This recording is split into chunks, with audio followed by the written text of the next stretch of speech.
Let's go ahead and get started. I hope, like I said, I hope everyone had a nice lunch. I know for the context of everybody, we held a different workshop this morning. It was the Capacity Building and Technical Assistance Workshop.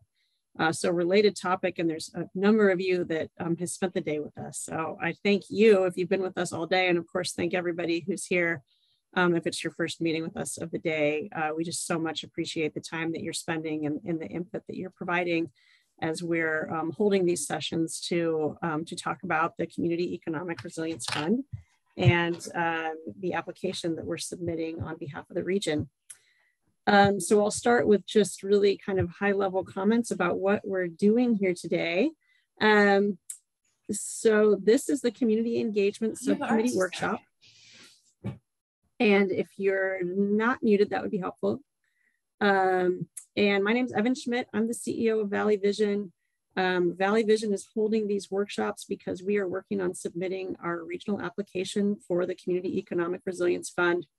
As I think you all know, the Community Economic Resilience Fund is a new state program supporting inclusive regional economic development in regions across California.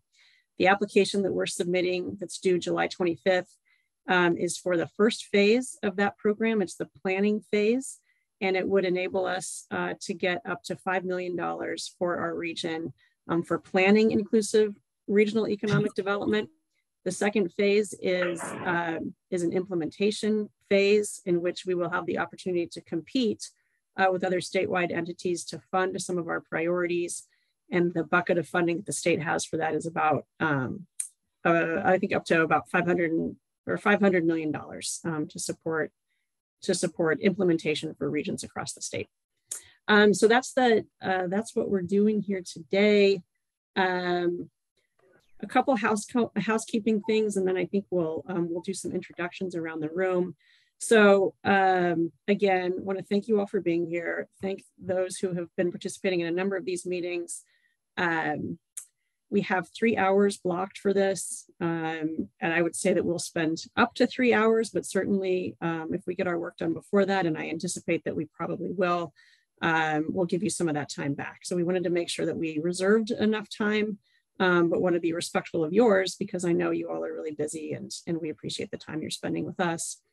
For those of you who have come to multiple of these workshops, you are going to hear the same speech again, and it's just about kind of the redundancies within these meetings. So there's a little bit of the intro presentation that maybe you've seen before, and even the speech you heard before. So I just want to encourage you to take advantage of the virtual nature of these meetings. And if you're hearing something you've already heard and need to answer an email or something, then please feel free to do that, and we'll try to call you back when we're coming back for new material and discussion. But I think the presentation portion of our meeting is going to be pretty short, and then we're going to get right to the discussion portion.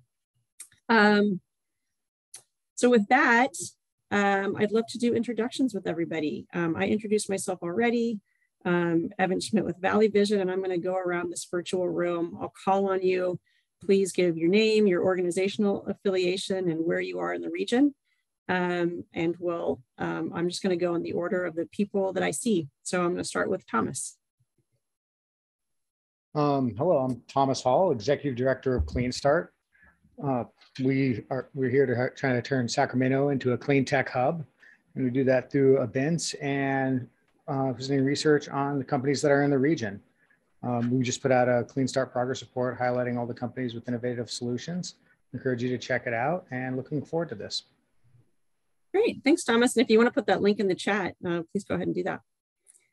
And Jennifer Diaz, welcome back. Thank you. Good afternoon.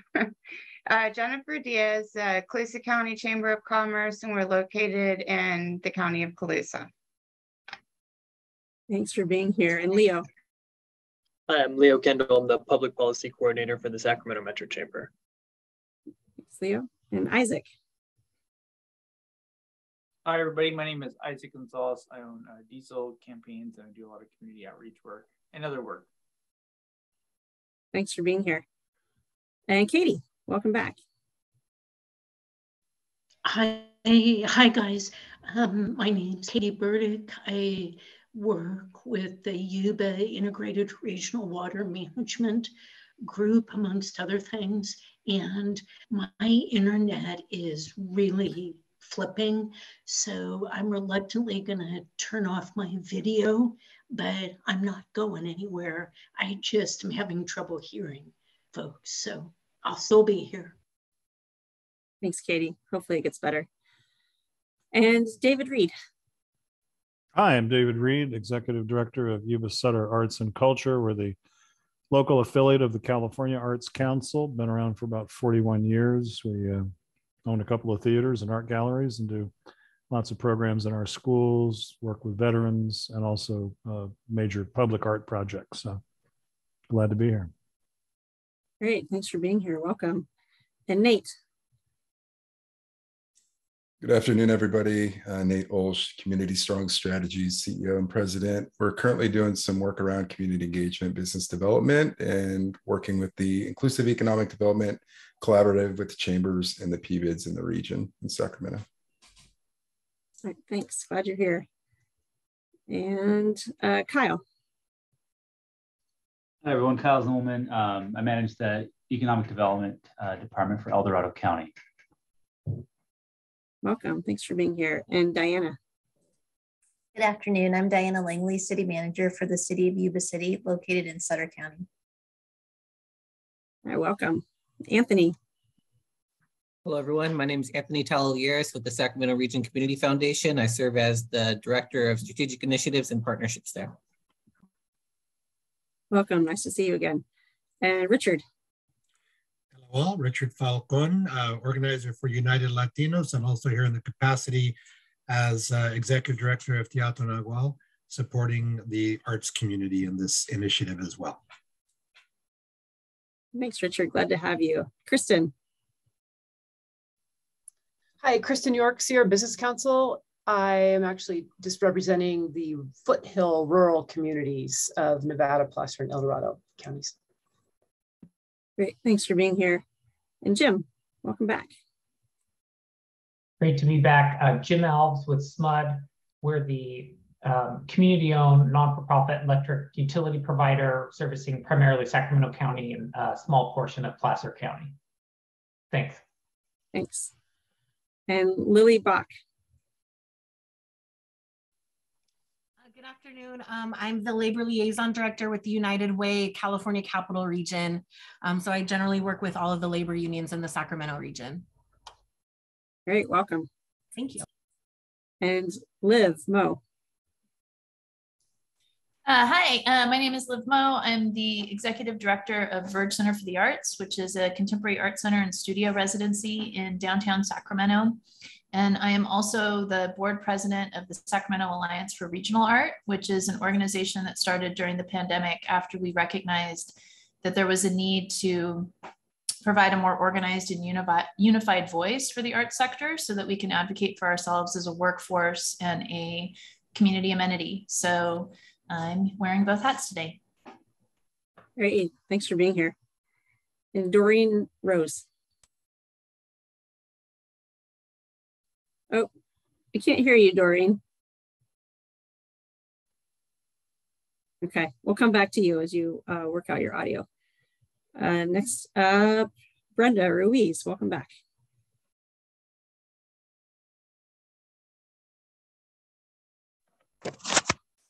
Brenda Ruiz with the Sacramento Food Policy Council.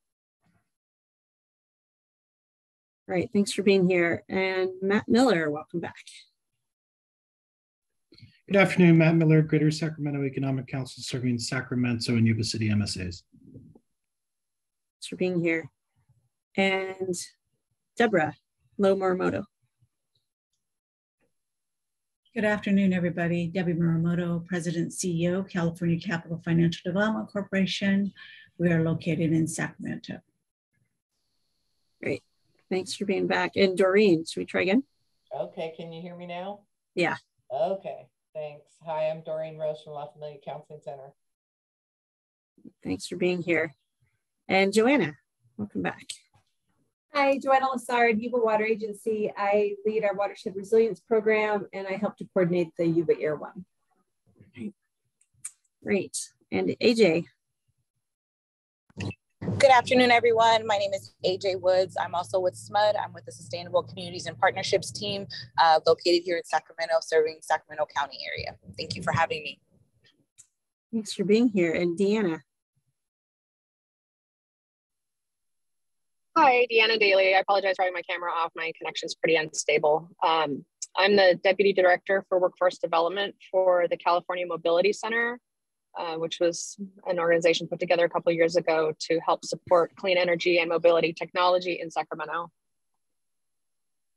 Great, thanks for being here. And Gabrielle.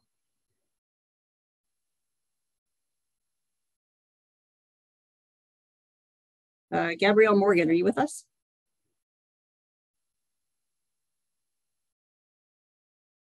All right, maybe we'll come back. And in the meantime, I'm going to go to Valley Vision staff who's on the line, starting with Brittany.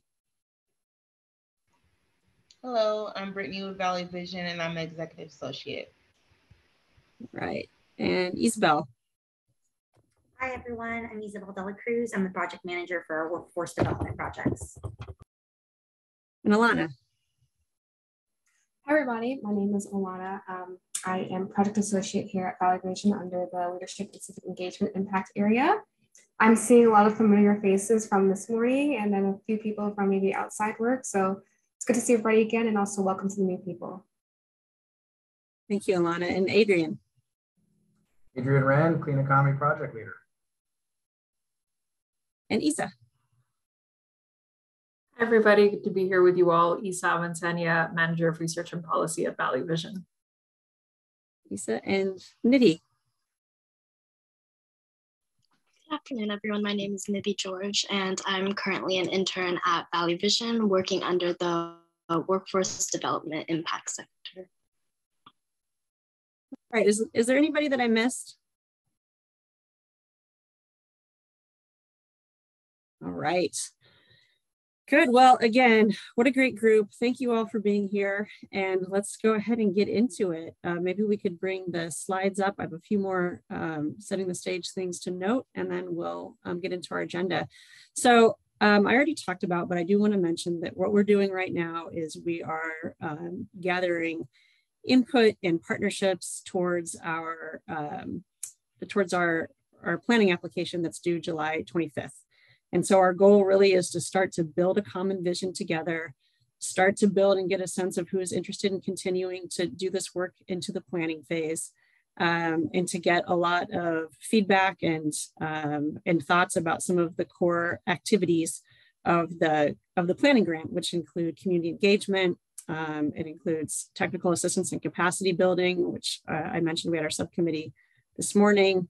It includes research and data, which we had our subcommittee yesterday, and then it includes a governance and a governance structure, which we met last week, and again tomorrow. So really trying to have these subcommittees in order to allow people to kind of tune in where you have interests, and just start to build this regional vision setting process that the CERF is offering us the opportunity to do.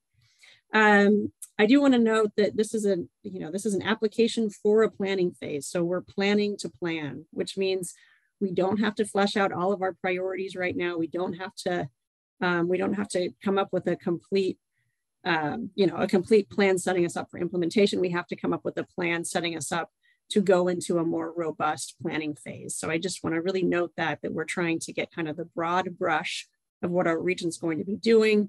We're trying to, like I said, really start to build that coalition and have us really ready for success, ready to be off and running when this application lands for us and we're able to really get into the planning phase.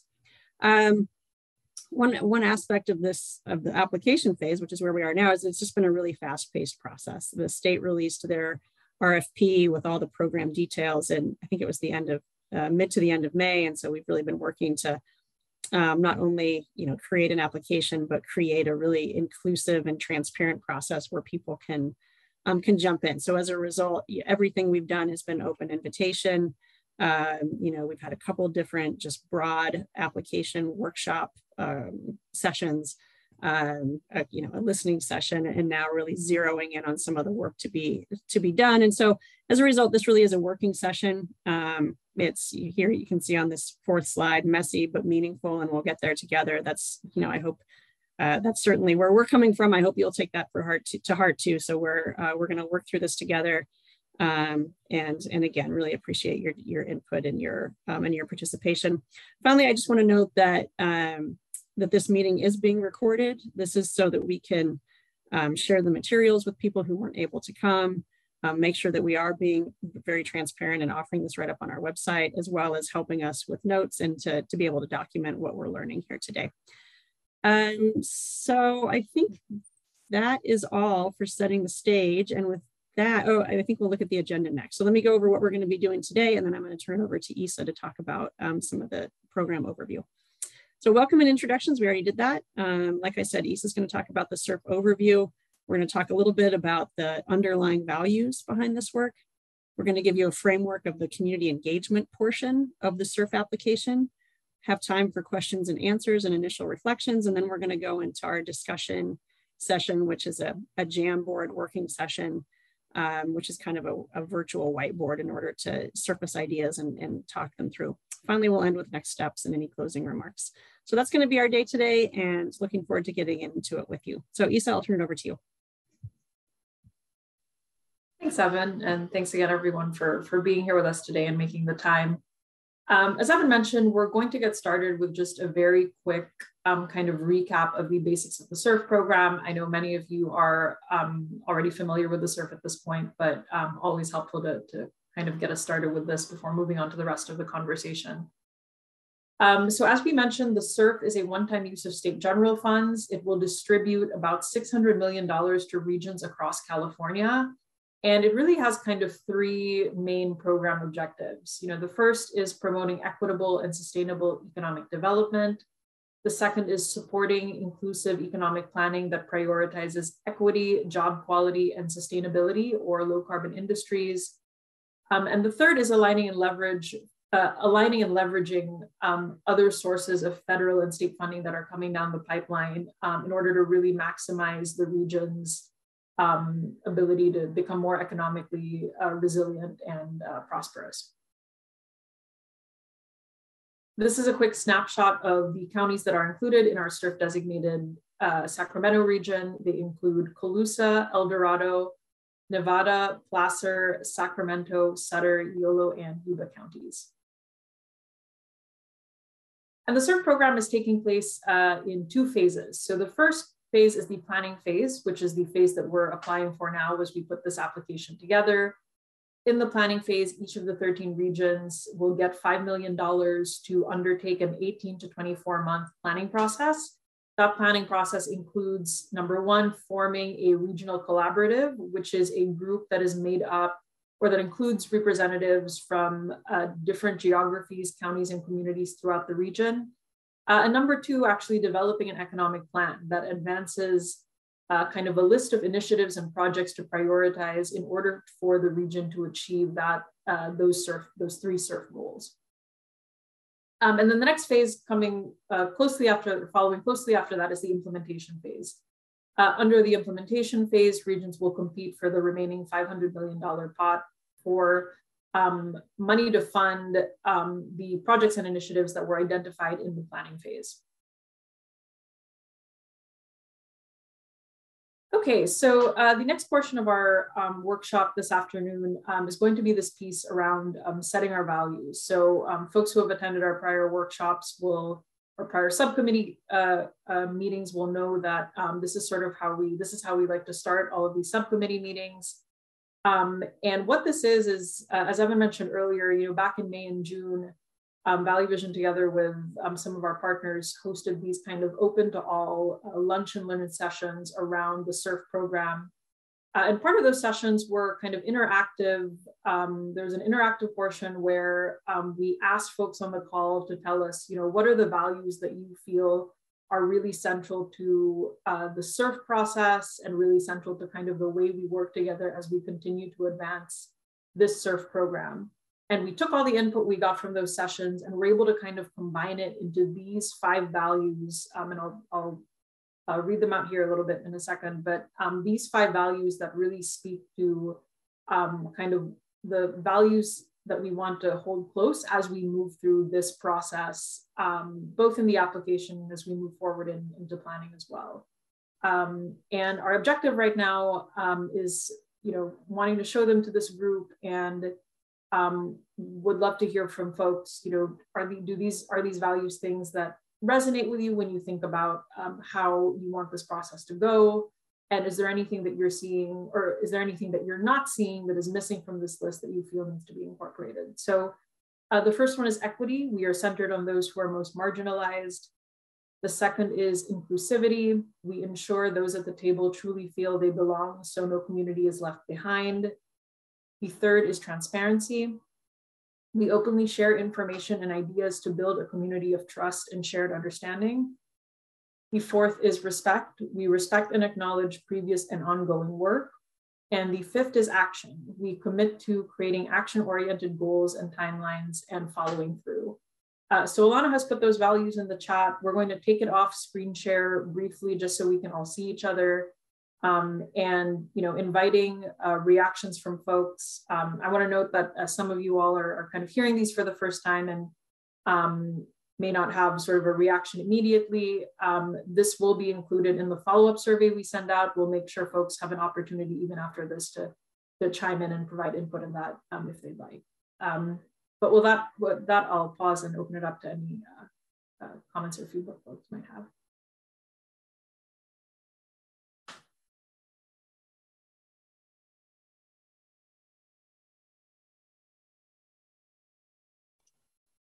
Go ahead, Lily. Just a follow-up question. The planning phase, I think in the beginning you mentioned it was 24 months. I just wanted to confirm that. Okay, thank you. 18 to 24 months. 18 to 20, thank you. Yeah, sure. And that's for including getting the sign-on letter and all of that? That's the whole part of that process?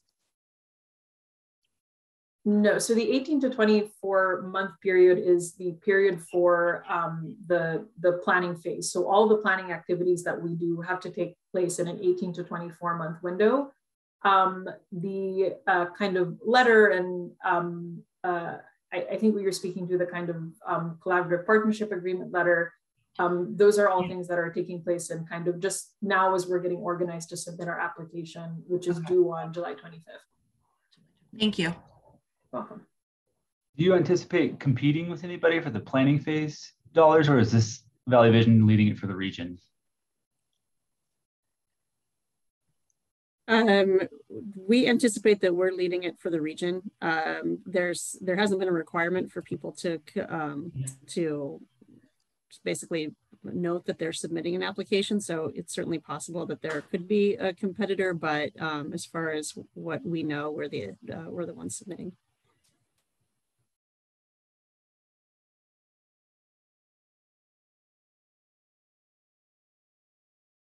Any other questions or comments from folks?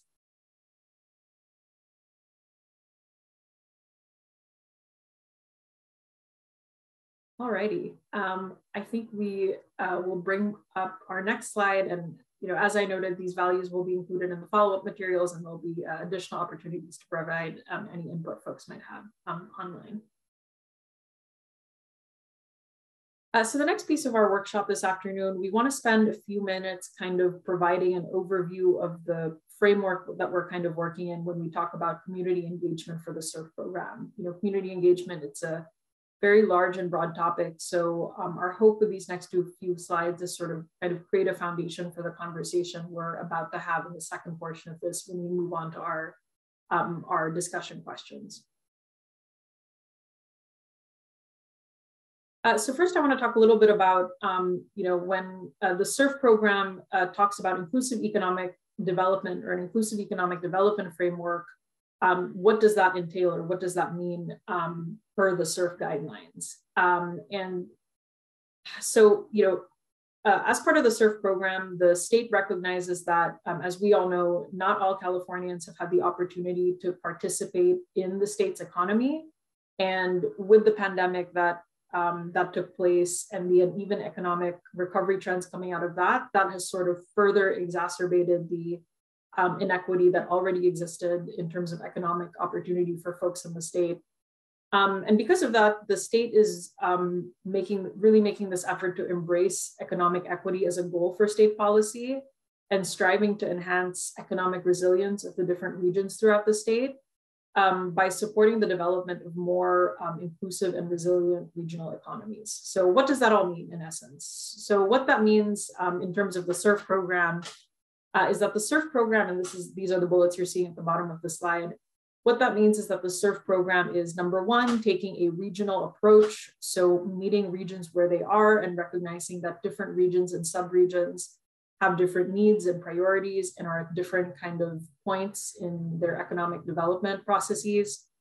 The second thing is that the state is also prioritizing a high roads approach and high roads transition, which is an approach that favors businesses that invest in their workforces, pay living wages, and engage in environmentally sustainable business practices. The third thing this means is that this process is meant to be community and worker centered and really the economic planning that we're undertaking here needs to be kind of rooted and centered in those folks as part of that process.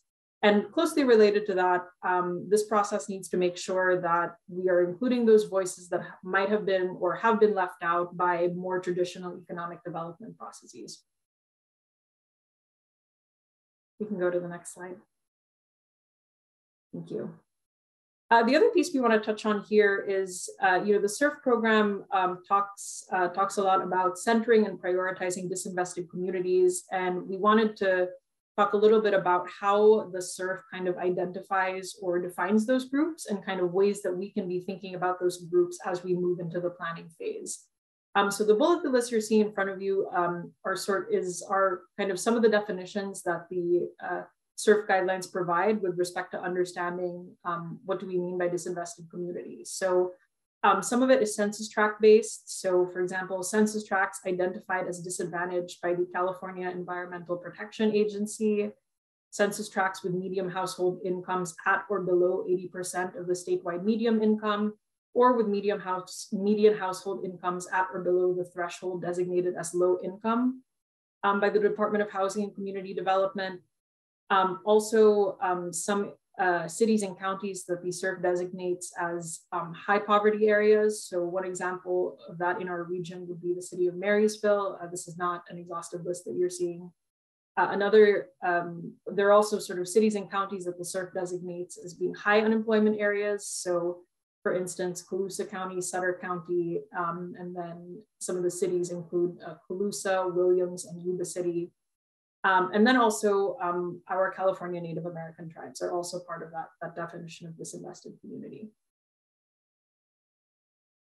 And then this map you're seeing, it's a snapshot of the Cal EnviroScreen map that shows kind of poverty percentiles around our region. This is just another example of a way that we need to be thinking about, how are we defining and understanding disinvested communities as we move through this process.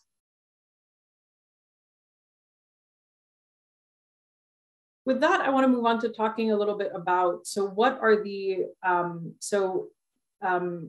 as part of our application, we are putting together a community and outreach and engagement plan. And so I want to talk a little bit about, what are the components of that plan as prescribed by the CERF. So these include a list of proposed activities, an explanation as to why they're necessary, and a kind of rough timeline for those activities. It includes a description around how outreach will be conducted across the entire region, how outreach will ensure that the collaborative is representative of the region, how to engage those who are not already actively involved in this process, how to make decision-making transparent and centered on community voices, including how the public is going to be informed of the planning phase process, how the community can provide feedback to the collaborative, and how initial collaborative members will support the implementation of the outreach and engagement plan.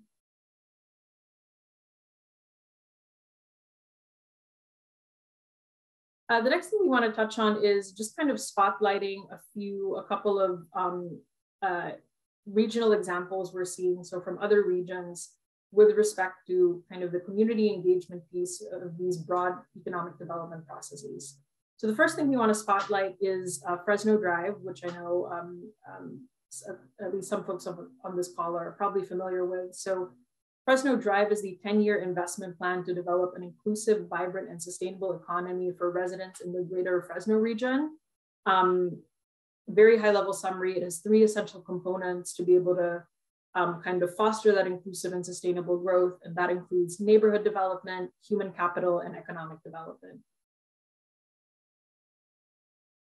And then in terms of kind of Fresno Drive's community engagement piece, so in addition to a steering committee that Fresno Drive formed, which had about 300 individuals representing 150 organizations and a pretty broad cross-section of civic community and business stakeholders.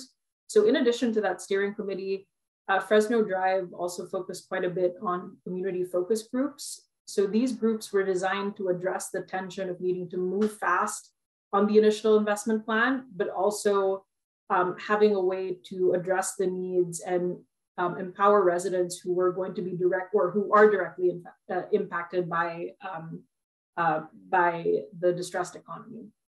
So in August and September of 2019, the Fresno Drive Initiative convened about 10 different focus groups with a total of 116 participants. They had groups convened around race and ethnicity, around certain geographic areas. They had a group for unemployed adults, business owners, and other stakeholders, and a couple of other stakeholder groups from the Fresno region. Each of these focus groups was a 2-hour session, and $15 gift cards were given as compensation for participation. They were also conducted in multiple languages, English, Hmong, and Spanish, and they took place in multiple locations and neighborhoods. And then there was also an option to, or there was also, as part of that, participants also completed a survey that where they could provide input that fed into the Fresno Drive Initiative as well. The other regional example we want to spotlight is something that's being discussed now in the LA County CERF region, which is another region as part of the CERF program. So one of the models they're thinking about in their region is, in addition to having kind of 3 different working groups, outreach and engagement, governance, research and data, they're also contemplating the idea that each working group would have what they're calling a lived experience subgroup that is comprised of residents, small businesses, laborers, and others to make sure that the intended community voices are at each table.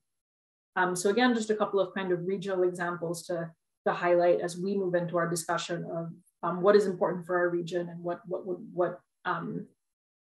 approach would work for our region. So the next phase of this is the discussion portion.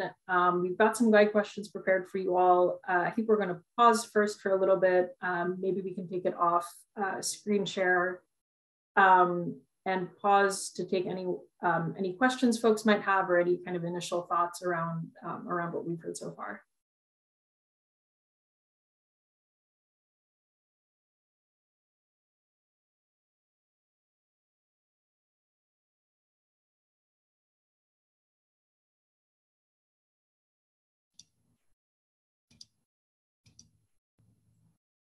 Go ahead, Lily. So just a clarifying question for this particular CERF application, and I apologize, this is my first time, so I'm just trying to understand a little. Thank you. Mm-hmm. Are we wanting to do something similar to Fresno? Is that like the example there? Not necessarily. I would say, you know, we raised kind of the Fresno and the LA County example just to kind of, I guess, spotlight, some examples of what all is going on in other regions that are undertaking a similar kind of broad economic development effort. So if there are things in that we're seeing that we feel would also, can also help inform the way we do it in our region, then we can take those pieces. But it's definitely not meant to be kind of prescriptive in that we have to kind of follow that same pattern. Okay, that's helpful. Thank you. Yeah, you're welcome. Yeah, and I think as part of our discussion, we're gonna, we're gonna ask you all, where have you seen some really well done engagement efforts so that we can broaden the conversation. I think we just wanted to provide a couple of examples, like Isa said, of some similar initiatives. And Richard? Thank you.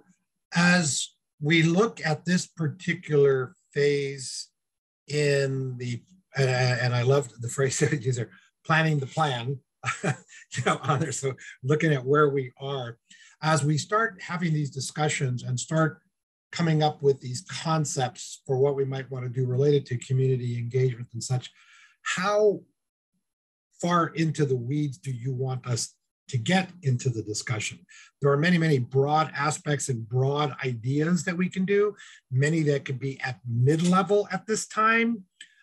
So just kind of trying to get a sense of an idea. So, because I could get really into the weeds if I wanted to, and I'm trying to avoid that, if that's not where we want the discussion to go at this time. Yeah, I appreciate that, Richard. I would say at the level that we're at our planning to plan, we're looking for relatively high level kind of our values and principles around engagement, maybe some overarching goals as we think about our disinvested communities and the characteristics of our region as a whole, some best practices that we think we might be using throughout the planning phase. And I think, that kind of takes care of it for us. We're going to have a lot of space within the planning grant to flesh these things out and to have more of these conversations where we are really like looking at it. What are the strategies that really meet the priorities that we're identifying? And, that's what a planning grant is for, really, is to like figure that out in more detail. So we'll be able to do that, but this is to start to set our course and kind of put some foundational things together.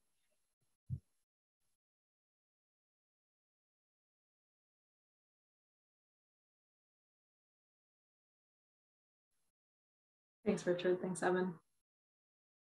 Liv, go ahead. So one thing I've observed, and this may actually fit into the broad strokes conversation, but I'm not sure. But in some of the other economic development conversations that have taken place around other like small business grants and other things and things that are focused on workforce development, there hasn't been as much of a conversation, or even in some instances a way for nonprofits to fit into that, not just arts and culture related, but just nonprofits in general. A lot of them have been very business focused. So in terms of like how this is being conceptualized and how we're looking at things like workforce development and how people are being compensated and things, I think some of the areas that are hardest hit right now are in the nonprofit sector. And so in terms of equity and inclusivity, I'm just wondering what that approach is going to look like.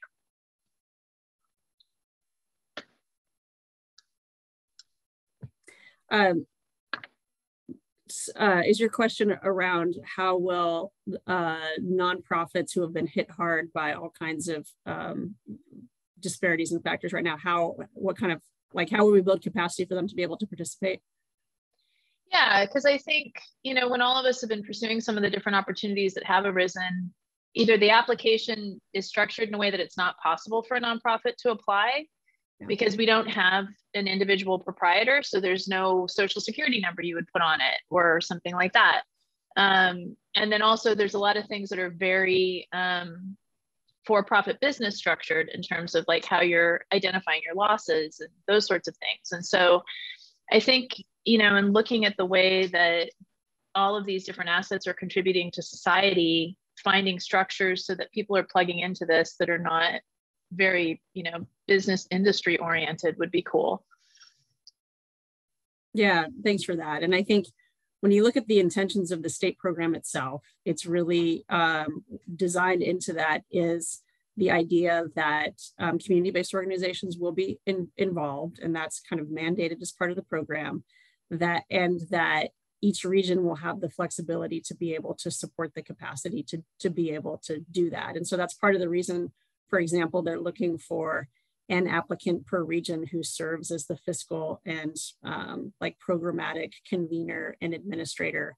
And so when we think about the ways we want to support community-based organizations and nonprofits, to be able to participate, which was a big piece of what our subcommittee meeting this morning was about. It's really looking at things like, okay, how are nonprofits being compensated to participate? How are we looking at the existing structures that are going on and looking for opportunities to support where there's alignment with CERF priorities that are coming out? And, you know, how are we kind of tilting the ground to make sure that there are community and worker voices that are present, and a lot of times that's coming through nonprofits. So I'll just say that as we're having these conversations, let's keep that really in the center as we're doing our planning and our thinking through our governance and decision-making structures, as well as kind of the way we're putting the program together, because it's a really important priority, and it's really part of the seed of how the state wants to say this is doing economic development in a different way than what we've done in the past. Like that's, you know, that's a really key component. So thanks for elevating that. Hopefully that kind of starts to answer your question. And I think as we get into this conversation, let's keep that in the center as well.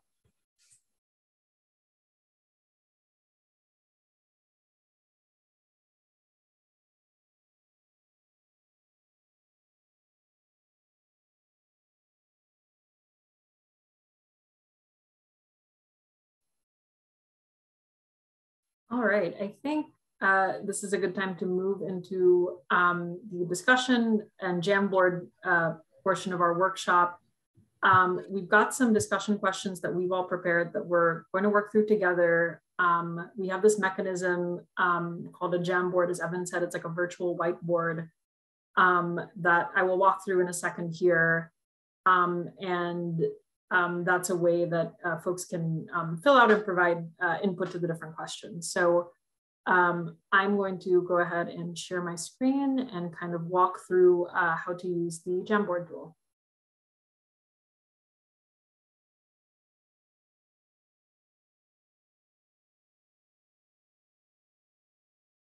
Okay, hopefully everybody can see that all right. Can I get a thumbs up from anyone that they're seeing this whiteboard in front of them? Awesome, thank you. Okay, so this is a Jamboard. I know some folks, we used this tool this morning, so I know folks coming from that call at least are familiar with this. And then I know probably some folks are seeing this for the first time, so I'll kind of walk us through how to use it. So a Jamboard is sort of like a virtual whiteboard.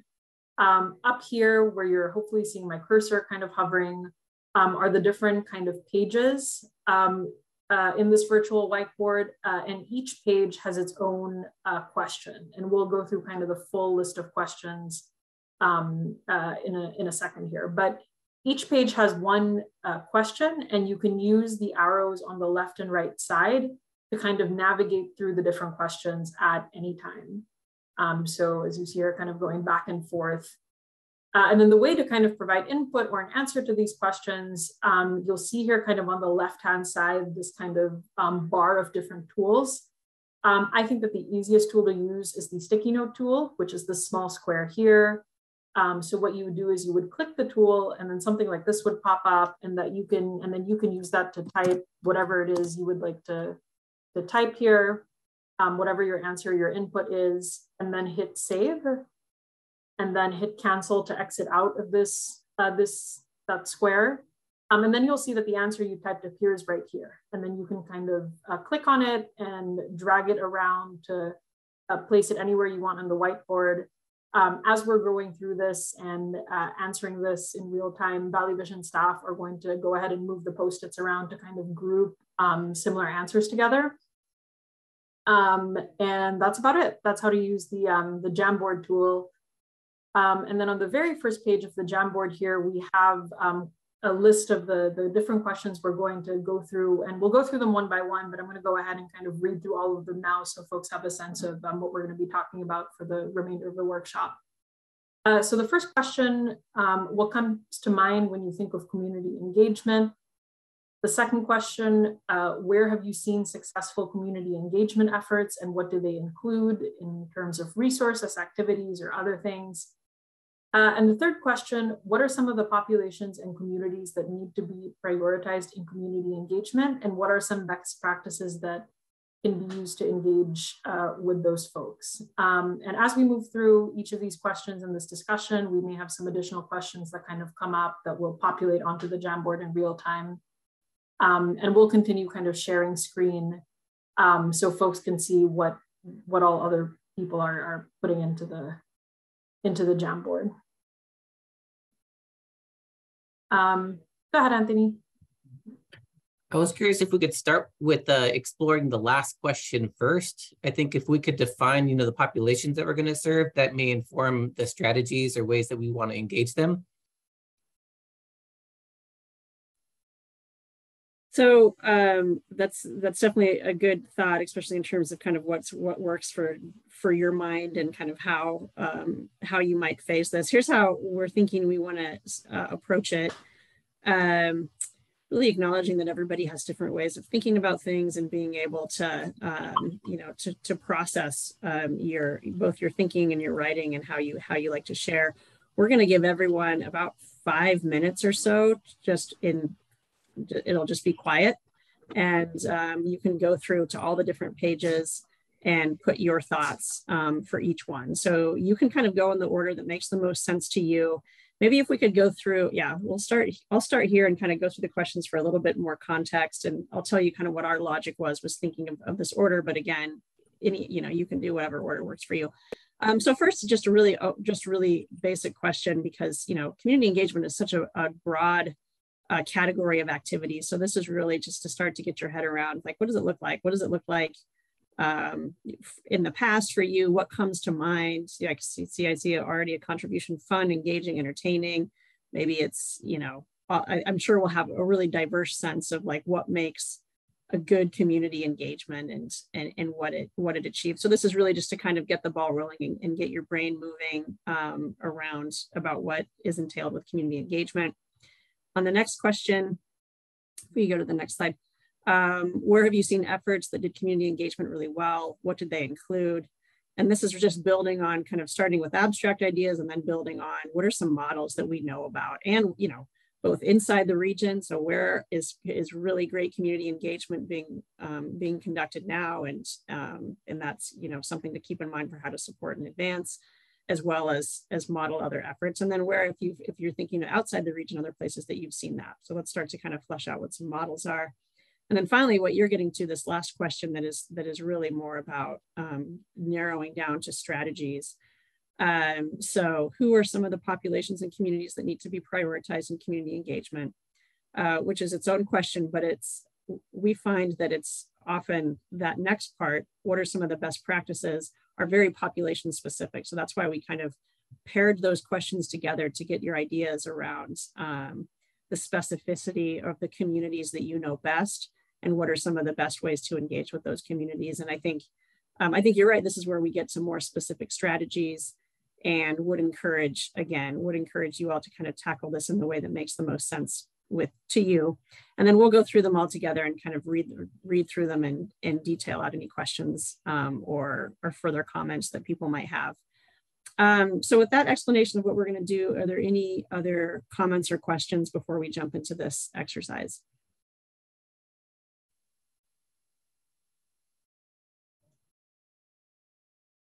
Okay. So then we're going to turn it over to you all individually. Oh, the last thing I'll say is this.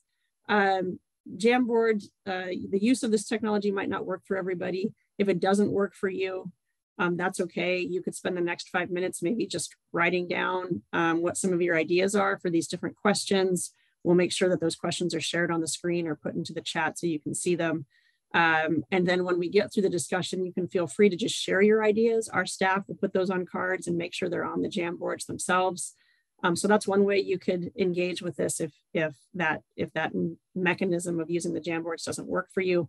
You could also use the chat. So really want to make this accessible in whatever way makes the most sense. And mostly we just want your thoughts and your ideas. So so we'll be really flexible about how we do that. So with that explanation, we'll go ahead and just go silent for, 5 minutes or so. I'll check back in with you in about 5 minutes and see if people need more time. I always find that on a virtual environment, it might feel more awkward to have a long silence than it would if we were just in a room kind of writing down and thinking on our own. But just know that we're all still here, and we will, we'll give you this time to think, and then we'll come back. Okay, so I'm going to kind of start reading these out in kind of chunks at a time. I'm going to pause to see if people have anything they want to add or discuss or any detail they want to add. I'm going to try to do it thematically, but I'm not sure that there's a lot on here, so I'm not sure how well that'll work, but I'm going to give it a shot. Okay. So we've got engaging all ages, fun, engaging, entertaining, block parties, street fairs, block parties again, neighborhood association meetings, residents listening circles, going into the community and bring something that makes you want to engage, that makes them want to engage with you, food, a cool car, a tech demo, take place in a safe place like schools, faith-based organizations, community organizations that are familiar to residents. So I'll kind of leave it at that column. This is a lot of things about really making it both fun and meaningful for people to engage. Anybody have anything you want to add or comment on in this grouping?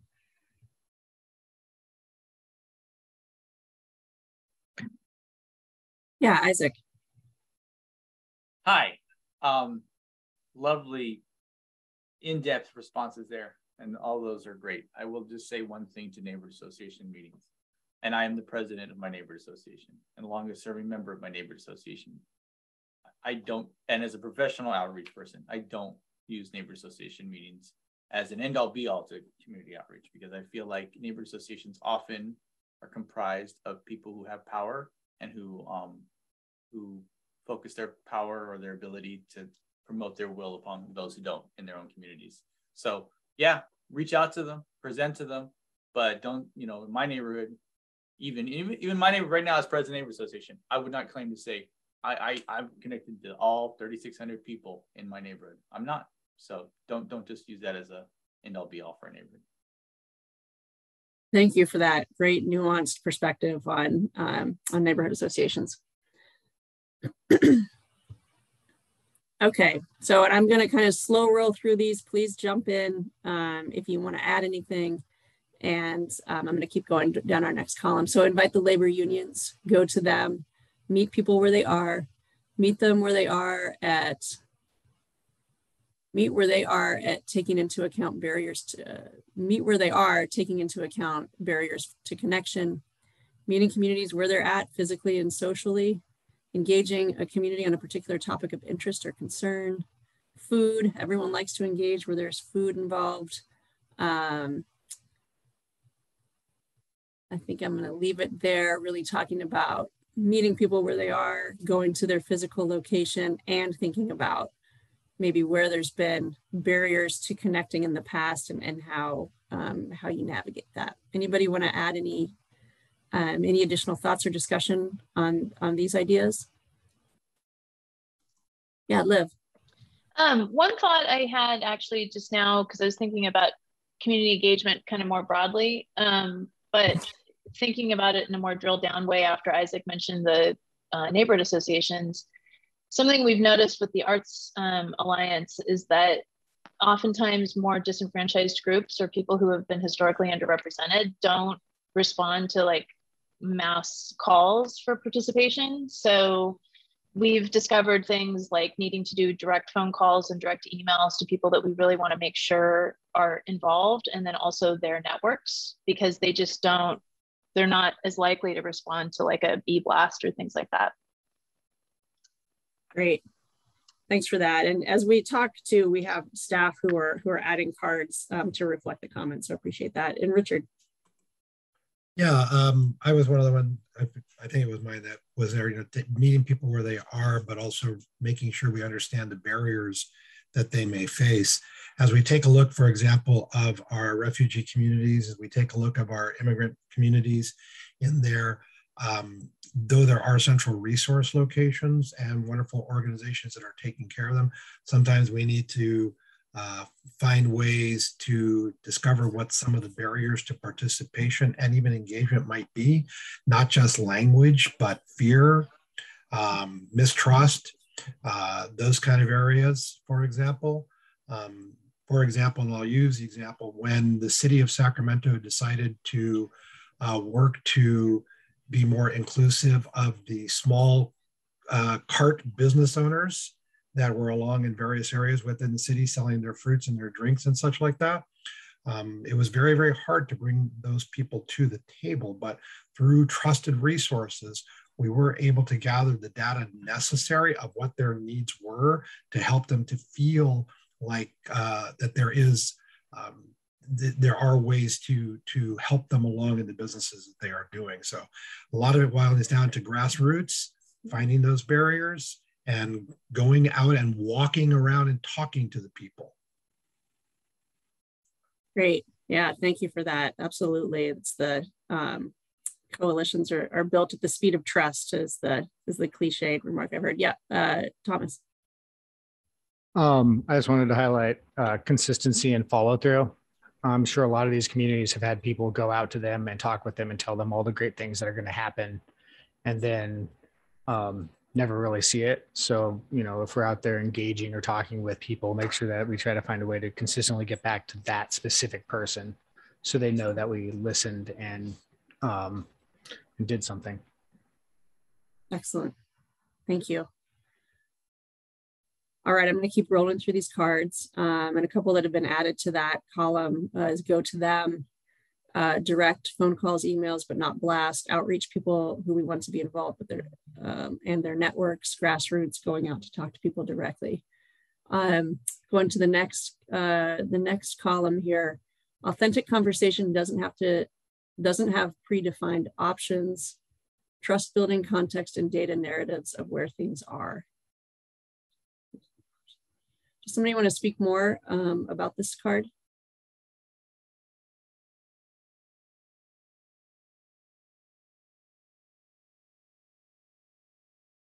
All right, that's okay. We'll keep rolling forward. So if we are to truly engage the community, adequate briefings, education on CERF and their input on what outcomes will have positive impact on their neighborhoods, communities, businesses.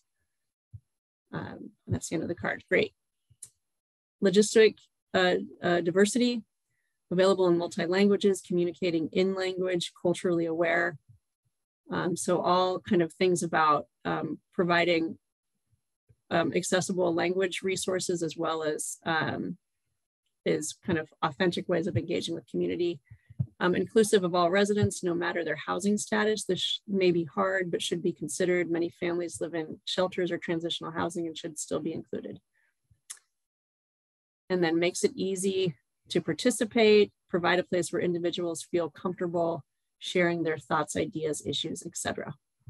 So I'm gonna leave it there for a minute and see if we have any thoughts or comments on the group of cards that I just read.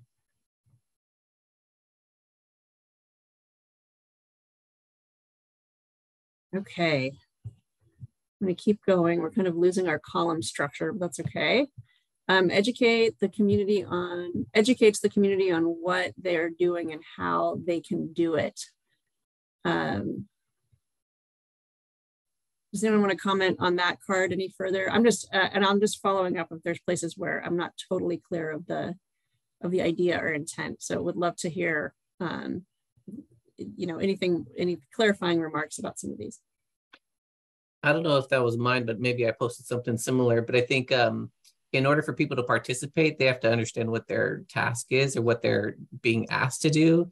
And I think sometimes in engagement work, people step in and just say, give me some feedback, and people don't really know their constraints. So they can think really big and broad, and then there's a mixed match of expectations from what they told you to what could actually be delivered.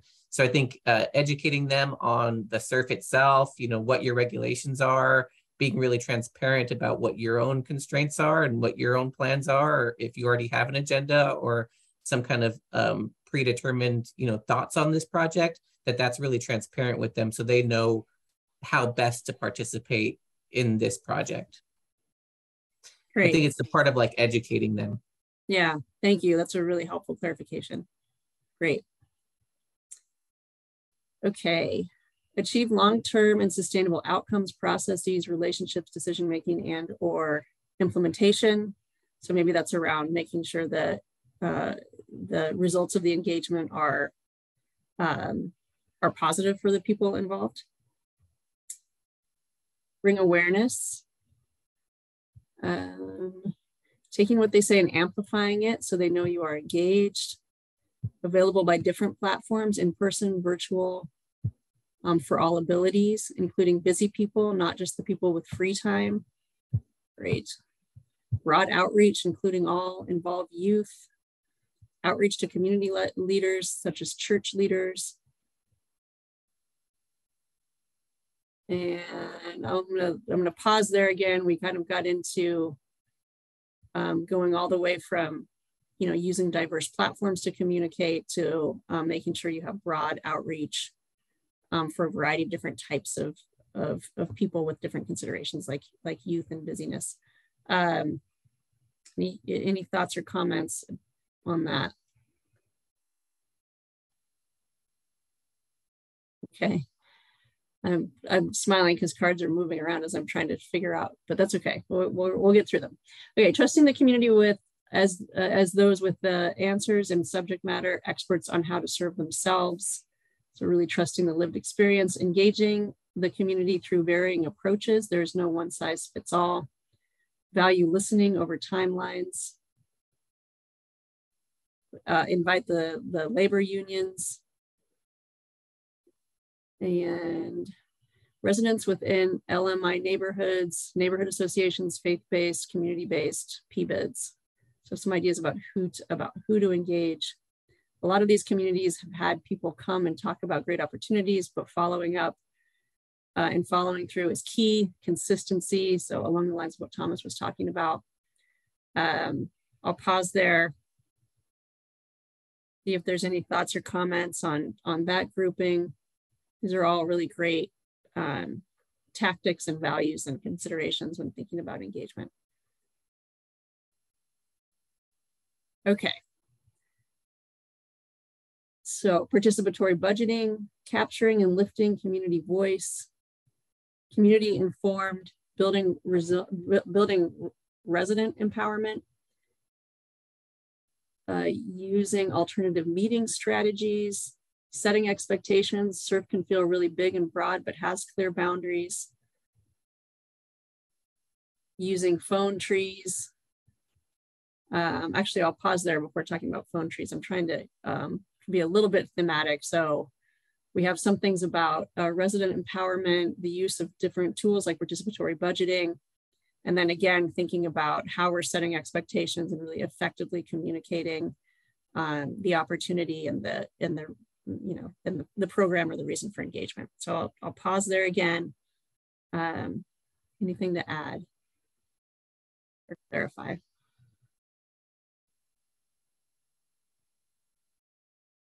Okay.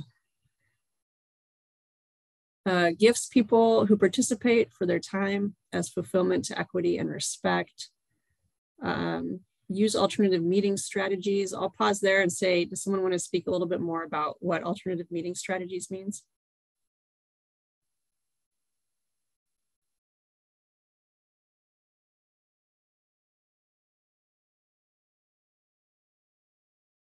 All right, that's okay. And then we have phone trees. I think we've gotten through to all, I think we've read all the cards. Anything that I missed or that anyone wants to highlight before we go on to the next slide? I wanted to mention something, maybe it's related to the cultural piece, but I think it's useful, maybe you all as a convener and who's gonna kind of collate all this information, to be mindful of who is saying that they represent a certain community, and not assuming that even that representative who talks about the community is able to speak to the diversity of that community.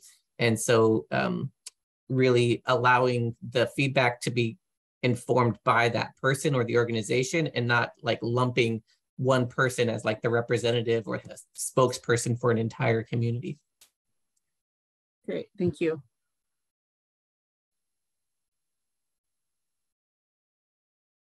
Okay, so we're going to go to the next slide. And this has got a lot on it, and the question is, where have you seen community engagement done really well? And I think I'm going to try to start maybe along the bottom, because I know that I was starting to group some of the models and examples on this bottom line. So I'm going to start there. Black Child Legacy Campaign. I'm actually going to give opportunity just for people to speak to each one of these, just because there's a lot of depth to the thinking around each one of these examples. So would anyone like to speak about the Black Child Legacy campaign? This is Adrian. I put that there. I am not qualified to speak to the Black Child Legacy campaign, but I think that is, let's bring some folks into the mix who were involved in that effort, because a lot of folks here in the area do consider that to be a successful model. Yeah, thank you. Okay, Indigenous Community Governance Project. Would anybody like to speak about that?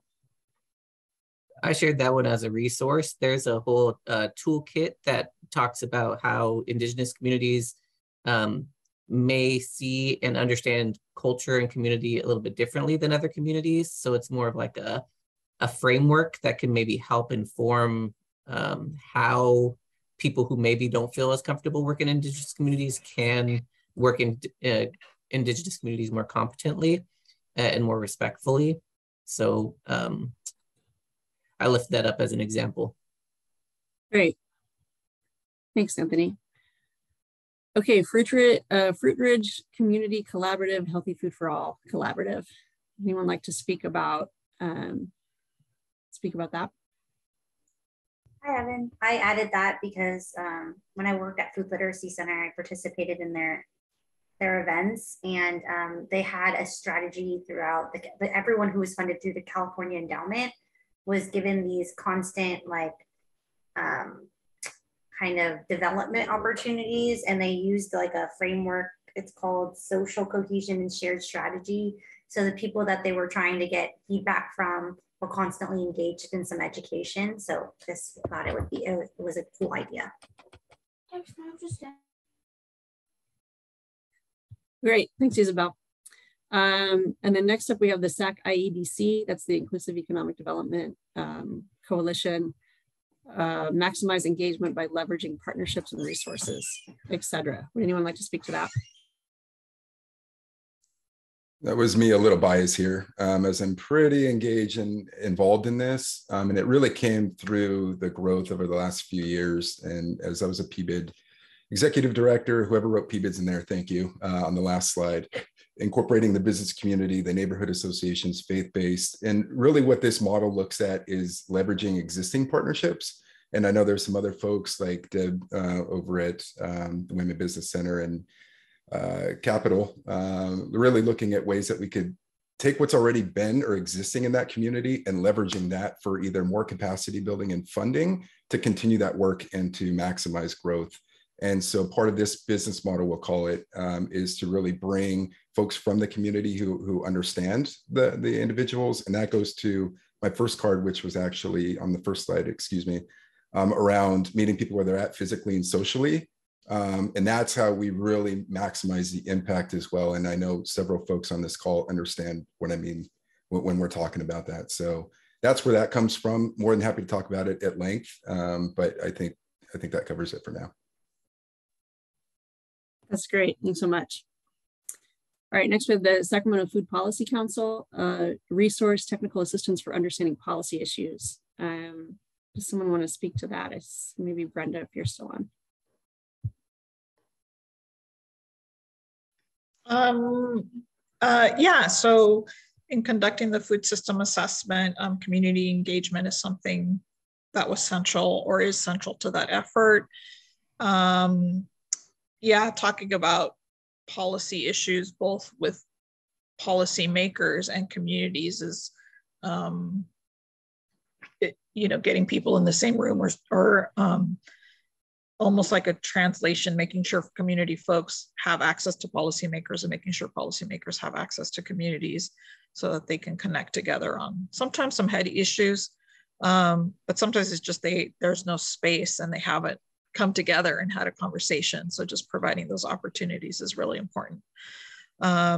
Yes, and I agree, ditto to all the food, the stipends, the travel, all of that makes it really, and then just the communications. We've seen on Instagram some great organizations and nonprofits that do a real big effort on pushing out and properly promoting on Instagram opportunities for youth pop-ups or webinars or gatherings So the more that we can communicate with the public, you know, all of these strategies are really awesome. Thank you. Great. Thank you so much, Brenda. Okay, next we have California Endowment Building Healthy Communities Steering Committee and resulting efforts and the blueprint effort. Would someone like to speak to that?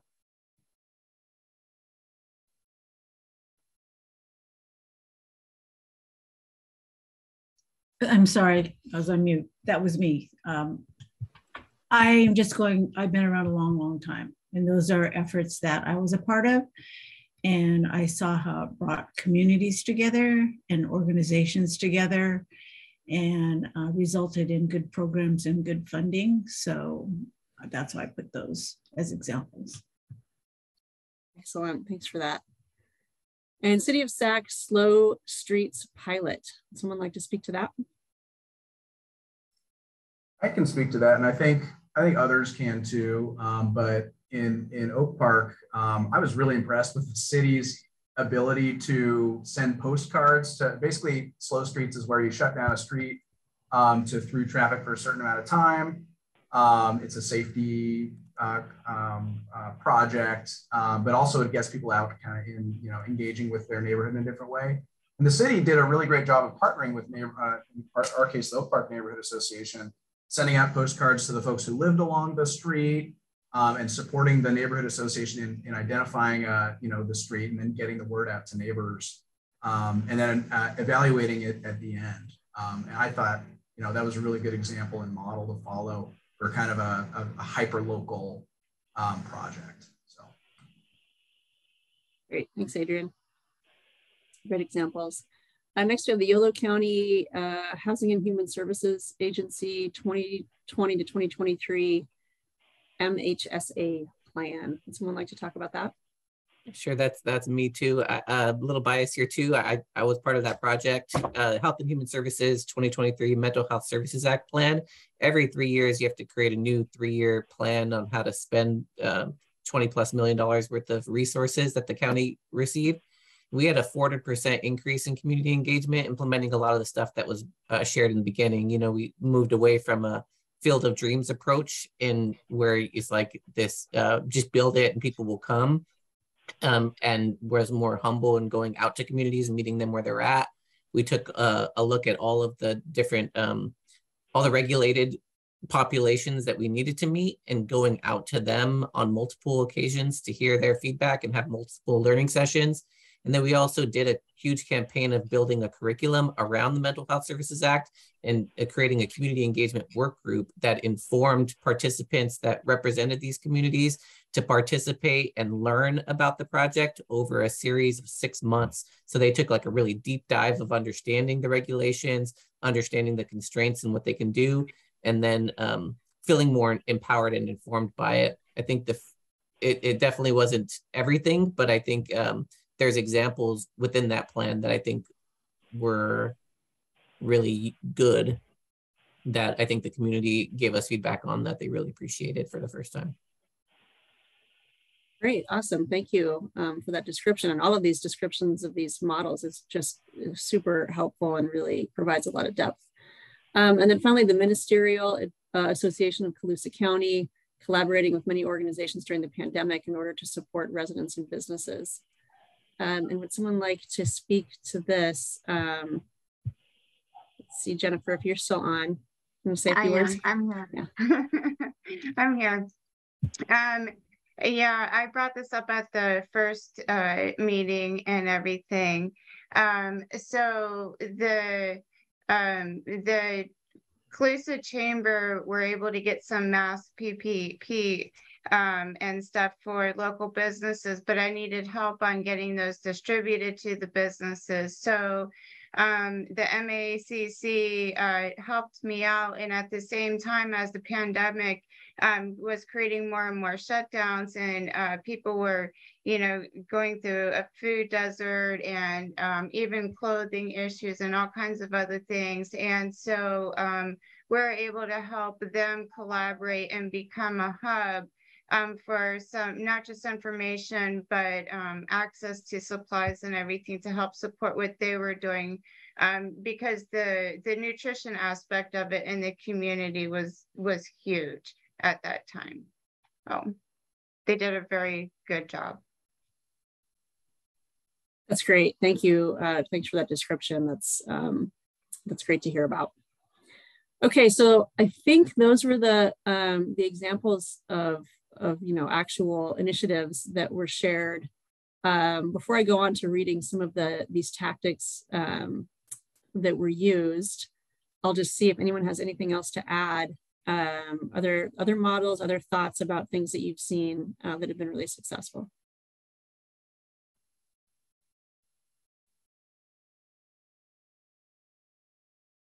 Okay, so I'm going to start going through these other cards, and I'm going to probably go pretty fast because I think some of these ideas were surfaced on the first slide. So if we need to clarify or open it up, then I'll pause, and otherwise we'll take comments maybe at the end. But so first, activities that draw people out are relevant and relatable to them, focusing on things that are fun and engaging, identifying and then facilitating the solve for barriers for target audiences, have outreach people who are locally known, who look like the populations that you seek to engage. So I think make sure you outreach those possible representatives or champions. Start with a fun event like a dance or music or puppet show for kids to bring creative ways to give the message. It's great. Trust building, respect and responsibilities conversation, provision of data to help set the table and gain reflection of what the perceptions are. Set clear roles and rules, clarify level of engagement and commitment, do fun activities, and then sneak in the engagement, ensuring that languages and ages are addressed. Leveraging staff, volunteers, offering multiple times to engage, morning, afternoon, and after business hours, giving flexibility to those who don't do this for work. Absolutely. Educating, engaging the youth about the issues in their community. As many youth and teens become more aware, they've also become more involved. Having the option to attend in the evening and in the morning. Give options for end of the workday and just after the end of the workday, 3:30 to 5 or 5 to 6:30 for meetings, which seems to work well. Do things fun and engaging like a Tesla parked outside of school, electric vehicle engagement. And I'll pause there. Lots of not only fun ideas and engaging ideas, but also really thinking about some of the parameters and fundamentals of engagement. So really appreciate those comments. Anybody have anything you want to raise or ask about? Richard has his hand. Yeah, sorry, Richard has his hand up. Oh yeah, go ahead, Richard. Thank you. Yeah, two areas. One very, very quickly, and that is again, youth. I mean, the city has said flat out that part now of public safety is not only police and fire, but also youth development in there. And by working together with SCOE or some of our regional locations with their school districts and their school boards, get the youth together to also make them aware of what's going on with this and to get their inputs and feedback on it. The other thing that I wanted to mention, I kind of put it in there with the fun activities. Governor Newsom signed in, I believe it was Senate Bill 628, which is Senate Bill 628, which is around the statewide Creative Core Initiative, where essentially it is putting artists back to work to put together messaging that's relevant either in their local neighborhoods or state-based. And I was just thinking to myself, I don't think it has been fully funded yet, but SB 628, and since this is all regions within California, that perhaps that can be an area to help put artists back to work through SB 628, providing messaging and engagement for CERF and the activities that are going on with CERF. Because I think that's what the whole idea was when Governor Newsom signed that in there. And so it was just a thought, maybe we can take a look at that from our legislators and see what Senate Bill 628 might be able to do with us there. Great. Thanks for all that, Richard. There's a lot to draw from there. And I think that's a great idea to think about where there's alignments. And then I also always love the kind of integration of the art perspective with the engagement perspective. It always just results in really creative and engaging activities. So thank you for that. All right, I'm going to keep going through. I also noticed that Supervisor Bradford has joined us from Yuba County. Thanks for being here. And Glad you can join. We did a little round of introductions at the beginning. Would you like to take a minute to introduce yourself? Sure. Good afternoon, everyone. Glad I was able to attend, and looks like you guys have been doing some great work already this afternoon. So my name is Gary Bradford, and I'm a supervisor with Yuba County and also a Yuba Water Agency board member. I represent the southern part of Yuba County, so the Wheatland and Plumas Lake areas. Great, thank you. Glad you could join us. Okay, I'm going to keep reading through, and like I have been doing, I'll pause and take comments, and we'll just kind of get through the cards. So, not led by government. I understand some of the limitations there. Contact schools and engage youth.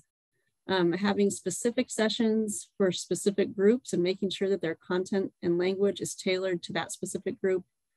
Attending existing community meetings. A large number of employers do a good job of reaching their target audience through active, consistent engagement. Include the labor unions. They have a broad and captive audience through their memberships. Provide multiple resources in one place. I'm going to pause there. Well, I'll add one more. Block parties in the neighborhood, bounce houses that bring people out. Yes. Nope, I'll add one more after that. Childcare, food, stipends, and travel reimbursement. So we kind of started with who's doing some good engagement, like what kind of groups, like employers and labor, some good mechanisms like schools, making sure you're meeting people where they are, and then ending with kind of some both fun and amenities to support engagement. Any thoughts or comments on this group of cards? I see some things that like incorporate ensuring that there's space for multi-generational like engagement.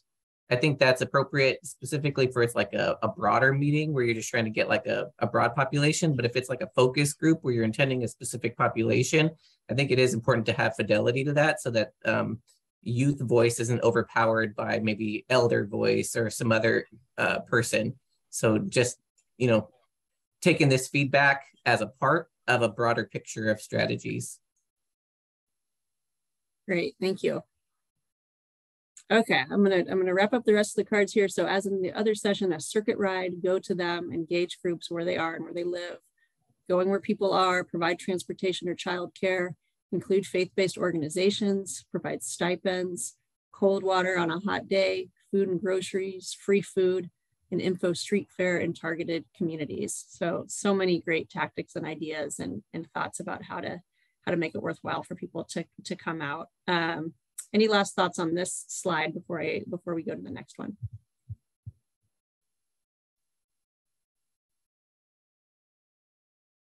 Okay. So in our next slide, we have the question, who are some of the populations and communities that need to be prioritized in community engagement, and what are some of the best practices that can be used to engage with those folks? And the example that we started with was the Hispanic community using bilingual materials, rural communities, in-person outreach and engagement to avoid digital divide issues. And I'm not sure what our organizational scheme is for these cards, so I'm going to go through and do the best I can to group them and to navigate the board. Okay, use social influencers, including leaders and organizers of specific groups, investing group, mothers, sports, business, understand how populations get their information, whether it's online, text, news, print versus radio, churches, etc. Great thought, lots in there. Does anyone, the person who wrote that, want to say anything more about really tailoring to different populations?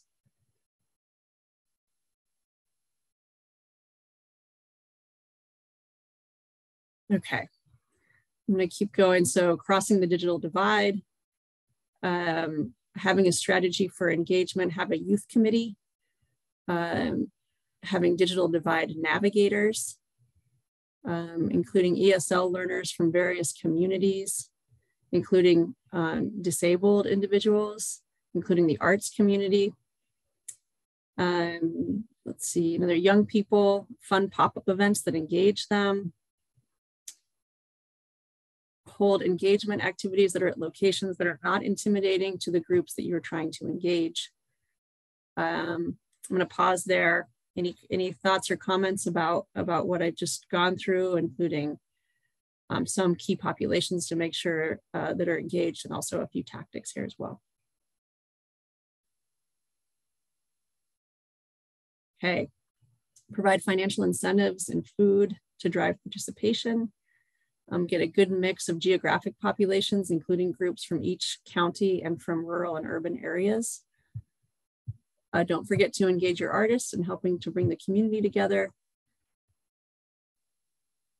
Offer multiple opportunities for participation, so not just one and done. Hold in-person meetings by the in the community that you're trying to reach, make it easier for them to participate.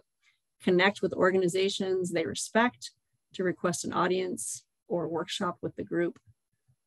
Connect with communities that could benefit from the funding, so that could be a core group. Communities that don't typically engage, inviting the labor unions or speaking at the labor union meetings. Engage a mix of ages. The region is very diverse, so including all groups and providing interpreters. Build strong relationships with community leaders in underserved minority, refugee, immigrant communities. Engage culture holders, including artists, storytellers, and spiritual leaders. Okay, and there's one more card here on refugee, immigrant communities. Yeah, so I'm going to pause there. Any comments, questions, deeper dives into anything I just that I just read?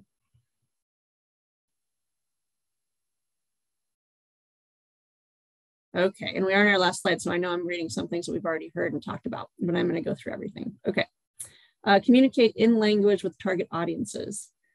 Be respectful of language and cultural competencies when delivering programs and services.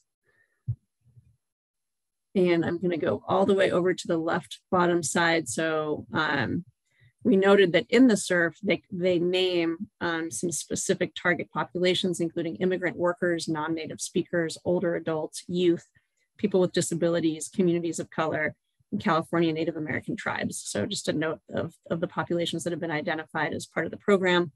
And the thoughts from the group, we have mothers and caregivers, or further thoughts from the group, mothers and caregivers, families with children with special focus on primary caregivers, residents, direct service CBOs, and advocates are different populations. So I think here is recognizing that something that I've heard people bring up as well, that kind of pay attention to who's representing who, and it's not always what you think. So make sure you're targeting residents, direct service, community-based organizations, and advocates, noting that these are different populations. Underserved populations, including, or underserved populations in another card, rural, Hmong, Sikh, those that are suspicious of any government-funded project, the trans community, low-income minority women, LGBTQIA+, veterans, disabled, communities that are routinely marginalized and underserved, left out of the process, not at the table. I mentioned refugee and immigrant communities, tribal communities, including metro urban areas, and then low socioeconomic residents, small business owners, immigrants, youth, schools, colleges, and use multiple platforms for engagement. All right, that was a lot, I know, but a lot of great thoughts and ideas, and really thinking through target populations, especially around underserved communities, which is just a great representation here of both the target populations and considerations when engaging in best practices. So really appreciate that. Any last thoughts on either this slide or anything we haven't asked you when when you're thinking about community engagement that you want to make sure that we're touching on? I'm curious if you all anticipate, during the implementation part, are you all going to facilitate? Are you planning on subcontracting with somebody? What are some initial thoughts on that? Yeah, that's a great question.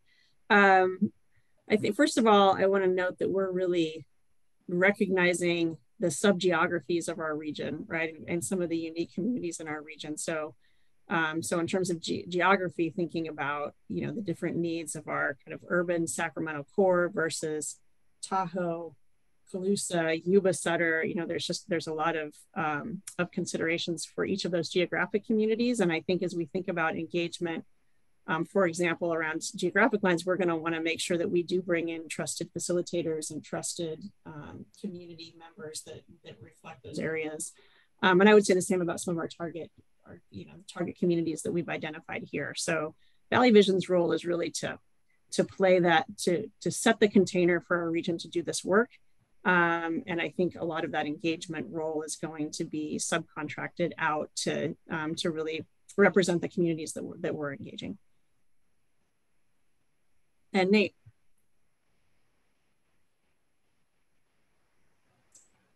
Apologies, there's people doing landscaping outside and was trying to close the window. So I pulled up the bill out of curiosity to kind of start going through it here, and it indicates High Road Transition Collaborative as part of that. And I think when I Googled that, actually it came up with High Road Training Partnerships and some other stuff. Part of the planning grant, it incorporates that. Is that something that we are actively looking at and seeking as part of this, or what? So when we're talking some of the framework, yeah, sorry, go ahead.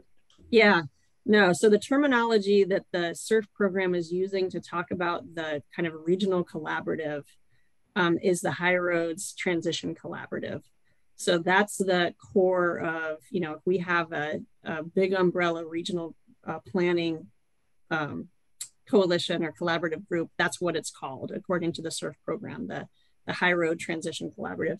I think it's a little confusing because as part of a different program, there's the High Roads Training Partnerships that are really focused on workforce strategies for high road jobs. And a lot of those are really done by sector strategies. So there's a lot of things that I think, a lot of the kind of foundation that I think was lifted into CERF to really thinking about those types of high quality jobs and creating workforce opportunities there, but they actually are two different things.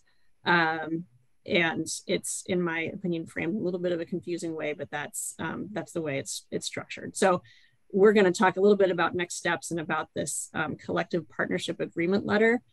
For our process, that's kind of the beginning of our High Roads Transition Collaborative. It's like starting to lay the groundwork for who's going to be working together during this planning phase and who's kind of opting into that process.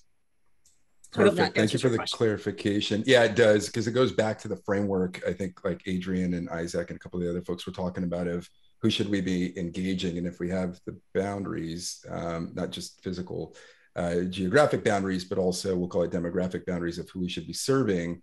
That I think we should be building the framework around that, our target audience. And I know you're doing that, but I just wanted to mention it. Yeah, thank you. Yeah, appreciate that, and that's.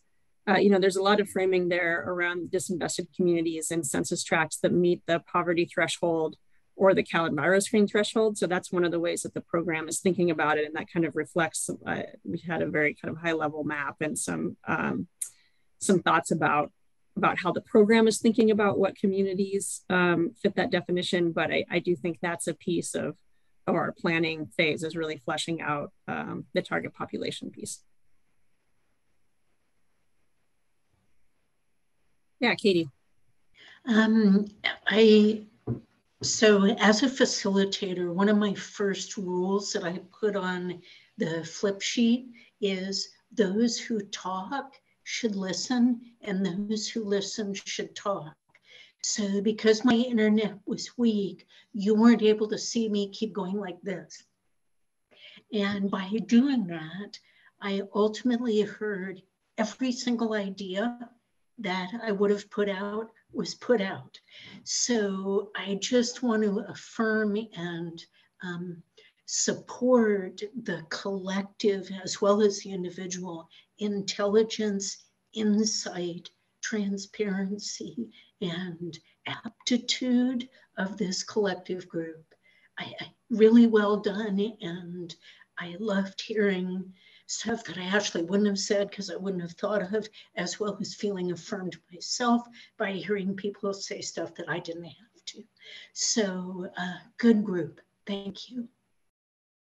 Thank you, Katie. Thank you for saying that. And I couldn't agree more. I've, for every one of our subcommittees, I've been really blown away by the quality and passion and wisdom that's being brought to the table. And for me, it just really affirms that that this collaborative, that truly doing a co-owned and collaborative effort is the right thing to do. And we're gonna go so much further if we're able to really successfully do that. So I couldn't be more appreciative and impressed by the people who have come into this process so far. So really appreciate that. Any other questions, comments? I'm going to turn it to Isa in a minute to talk about next steps and and we'll do a wrap up, but want to make sure the floor is open enough to give the opportunity for any last comments. I have one last question, then I'll step back. I am curious, in the framework that you shared earlier with Fresno and in the governance, when you also raised up something from Fresno, in their approaches to engagement, there is a variety of strategies, including, going all these things that were already presented, going to meet people where they're at, having focus groups, maybe having some key informant interviews and things like that. What would you propose as a strategy, or what are you thinking about now in ensuring that a key informant interview, which represents maybe one person, versus a focus group, which has voice of like 20 people or something, have equal influence in a final plan? I've noticed that in some of my own work, where we want to make sure we have the voice of certain individuals who maybe are community leaders or maybe have some decision-making power, but being mindful of not giving them over influence and power by giving them an hour-and-a-half conversation where they could talk about all their needs while we try to fit in the needs of an entire community in 2 hours and only presenting some of that information. I know some processes include like a coding strategy, where as you are transcribing conversations, you can kind of highlight how many times something has been raised up to elevate that as a concern. But I'm wondering if you all have a strategy like that in mind now. Yeah, well, first, let me say, thanks for raising that up. And this is like a great moment to talk about, like, how do we weigh these things, and how are we kind of integrating this into some of our principles around community engagement. So that's, this is a great time to say that. I would say in general, in our approach towards engagement, that idea of the snowball method that I think you just referred to, where you start to hear a theme enough that you're getting kind of penetration of that theme, like you've heard it from enough people and repetitively enough that it becomes something that that you feel is basically replicated in what people are talking about. I think identifying those things, and then never discounting the outlier things, and making sure that you have a weight towards that too, because sometimes that can reflect a voice that isn't usually heard. You don't want just the majority opinion to always be the only thing that gets surfaced in these processes. So we certainly have our thoughts and frameworks and ways that we code things, but we're also really looking at this moment for this coalition to advance our collective values and principles around how we'll think about doing those things. And so as we go through this planning process, I think this is, like I said, really good to be surfacing our different techniques and values behind that.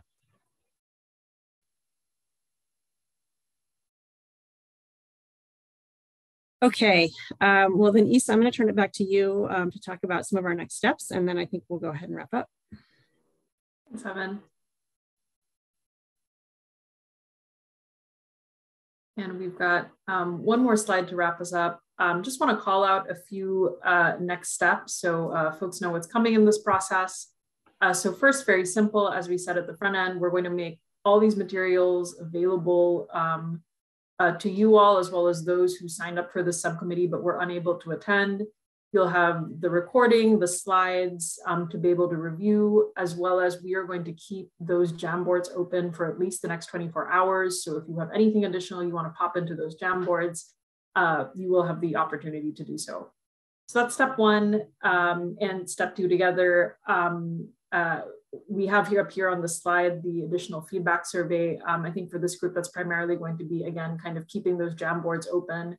We'll add a slide to the Jamboard that speaks to the values we were talking about at the front end, so folks can also use that tool to provide feedback on that values conversation we had at the beginning of the session.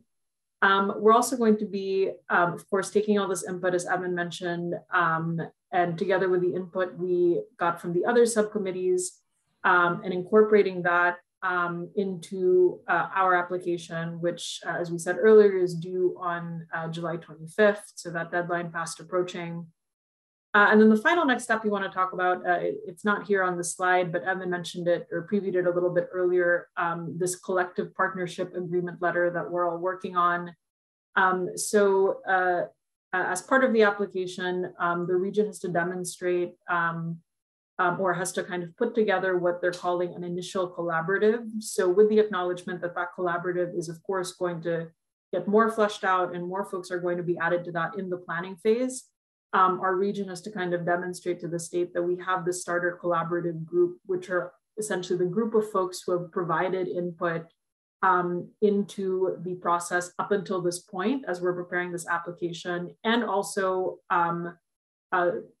committing to continuing to be engaged in the planning phase and engaging in that planning phase and helping to flesh out the governance structure, the further collaborative, the priorities in the planning phase. So what exactly does that look like? So you'll receive an email from us in the next couple of days. Concretely speaking, what that would look like is a kind of 1 to 2 pager that explains very broadly our vision and goals for the region under the CERF program, as well as an outline of a proposed governance structure. And then an opportunity to fill out either a fillable PDF or a survey where you would state the name of your organization, a contact person, kind of basic information like that, as well as very brief 1 to 2 to 3 sentences of the work that you do in the community that you serve, and sort of broadly speaking, how you see yourself plugging that into the activities in the CERF planning phase. Evan, am I leaving anything out there that you want to add as well? No, I think that's a great summary. You know, I would just add that our hope is, first of all, our hope is that you're interested in willing to kind of sign on to continue to work through this with us as we get to the planning phase. Well, and you'll see in that letter a first draft governance structure, which would be an early activity of the planning phase, is to kind of develop a process to have a leadership structure and have some subtables behind that and make sure we have a collective body that's able to make decisions and move things forward, and then to start to consider the work that needs to be done on a more operationalized basis, and if there's opportunities for that work to go out to others, developing whether that's a request for proposals or something different, but putting that to the decision-making body for individuals to consider doing that work. So that's kind of the connection between where we are now and where we're going with the planning phase, and the commitment on the collective partnership agreement letter is really to just kind of start that journey and start that planning process with us, or get into that planning process with us as we are able to operationalizing the ideas and vision that we're setting forth through the application. And the last thing I would note is it's a admittedly short time frame as this entire application has been, and so we're gonna get a request out. Our goal is by Friday, and then we're gonna be needing to have sign-ons by a week from Friday. So we really have a week to do that. But we hope that for all of you that are interested and able to sign on, that it's a pretty quick and easy thing to do. It's really a couple paragraphs or a few sentences on your part, and an electronic signature.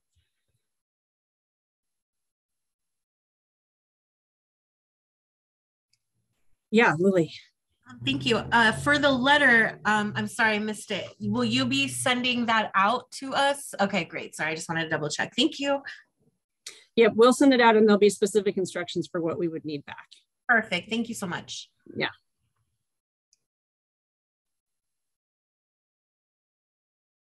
All right. Well, I want to, before getting off this call, I want to thank the Valley Vision staff that's worked really hard on this. Isa, Alana, and other members of our staff have just put a ton into pulling these workshops off. So I want to commend their work and thank them for that. And then I just want to thank you all so much. Honestly, the quality of the input that we've gotten, the goodwill and the shared kind of vision around what we could do with this is just so very appreciated. Really excited about the opportunity to continue this work with you all. So thank you so much. And with that, we'll say good afternoon. Hope you all have a nice evening. Thank you. Thank you, everyone. Thanks.